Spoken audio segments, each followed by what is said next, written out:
खेत में क्या समस्या दिल्ली को क्या पता है? दिल्ली वालों को तो ये भी नहीं पता आलू ऊपर उगते हैं पेड़ के या नीचे उगते हैं। उनको तो चिप्स का पता है कि पैसे वाले को, कंपनी वाले को चिप्स के पैसे सही मिल जाने चाहिए। तो हमें किसानों को मेरे की परवाह है। न्यूनतम वेतन क्या उनको क्या पता है? घर कैसे चलता है उनको क्या पता है?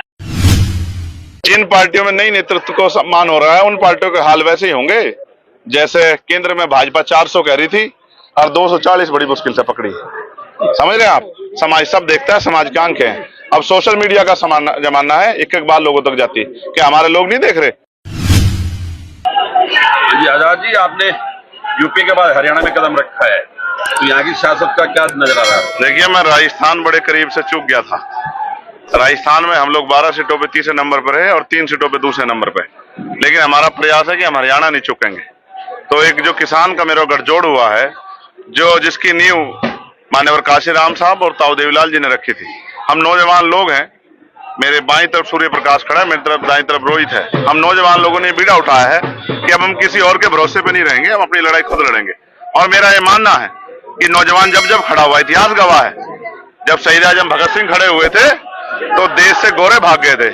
यहाँ जो सरकारें आज उपस्थित है, इनको भी सबक सिखाना है और अपने लोगों को मौका देना है। मैं मानता हूं राजनीति में जिनके पास ताकत नहीं होती वो कोई काम नहीं कर पाते हैं। तो हमें राजनीतिक ताकत हासिल करनी है, किसान का मेरे का भला करना है, नौजवानों का, गांव में रहने वाली महिलाओं को घर तक रोजगार लेके जाना है, बहन बेटियों के सम्मान की रखवाली करनी है और अपनी फसलों पर, अपनी नस्लों पर दुश्मन की निगाह नहीं पड़ने देनी। इस बात की हमें जिम्मेदारी से एहसास है। हम नौजवान। आपने अपने संबोधन में कहा हरियाणा सिरमौर रहा है भारत की राजनीति, दिल्ली हरियाणा से चलती जा उल्टा हो गया है। हरियाणा जब इकट्ठा था और हरियाणा की लीडरशिप और उत्तर प्रदेश की लीडरशिप जब इकट्ठी होकर, माननीय काशीराम साहब हमारे बड़े नेता थे, जब वो इकट्ठे होकर काम करते थे। आज भी मेरे याद है कि बोट क्लब की रैलियां क्यों बंद हुई? इसलिए बंद हुई कि बोट क्लब पर जब हमने अपनी ताकत दिखाई तो हमारी रैलियां भी वहां होनी बंद होगी। ये विरोध की आवाज थी। पहले हरियाणा तय करता था, उत्तर प्रदेश तय करता, दिल्ली कुर्सी पे कौन बैठेगा। अब दिल्ली बैठे लोग जिसको चाहे बना दो, जिसको चाहे हटा दो। इससे यानी कि हरियाणा की हिम्मत कम हुई है।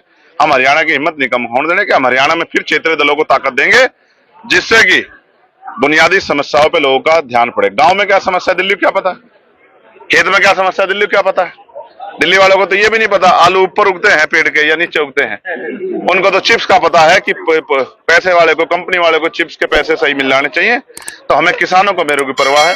न्यूनतम वेतन क्या उनको क्या पता है? घर कैसे चलता है उनको क्या पता है? पेड़ कैसा लगता है, कौन से पेड़ से क्या बनता है उनको क्या पता? हम तो किसान लोग हैं, हमें सब पता है। इसलिए हमें अपने लोगों की चिंता है। और 5 साल बाद हमारे लोग पछताए ना। अगर गलती कर देंगे तो फिर पछताएंगे। गुलामी की बेड़ियां भी काटनी है, भाईचारा बनाना है, फिर किसके पास जाकर रोएंगे? तो अपनी ताकत बनानी। इसलिए हम लोग मैदान में। आज गरीब का वोट चाहिए, इसलिए चंद्रशेखर की तो जरूरत है, परंतु नेतृत्व मानने को बहुत सारी पार्टियां, बहुत सारे नेता। जिन पार्टियों में नई नेतृत्व को सम्मान हो रहा है उन पार्टियों के हाल वैसे ही होंगे जैसे केंद्र में भाजपा 400 कह रही थी और 240 बड़ी मुश्किल से पकड़ी। समझ रहे हैं आप? समाज सब देखता है, समाज की आंखें हैं। अब सोशल मीडिया का जमाना है, एक एक बात लोगों तक जाती है। क्या हमारे लोग नहीं देख रहे कि दूसरी पार्टियों में जो हमारे नेता है, हमारे समाज को, उनको किस तरह अपमानित किया जा रहा है? आज जब उनका नंबर आया तो वो कुर्सी खींच ली गई है, उनको इग्नोर किया जा रहा है। वो हमारी बड़ी बहन है, इसका खामियाजा जो है उन पार्टियों को चुकाना पड़ेगा जो उनका अपमान कर रहे हैं।